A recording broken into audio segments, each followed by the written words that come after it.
All right, the drink we're about to make is called the pineapple drink.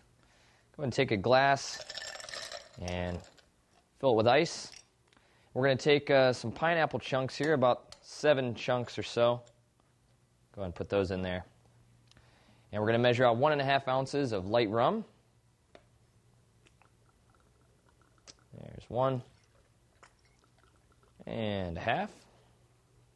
Follow that up with 2 ounces of pineapple juice. There we go. And 2 ounces of sour mix. And then just top it off with some Sprite or any lemon lime soda. Grab your shaker and just dump it in. Give it a little stir and pour it back in. Make sure you get your pineapple chunks back in there. All right, add a straw, and that is the pineapple drink. Bottoms up.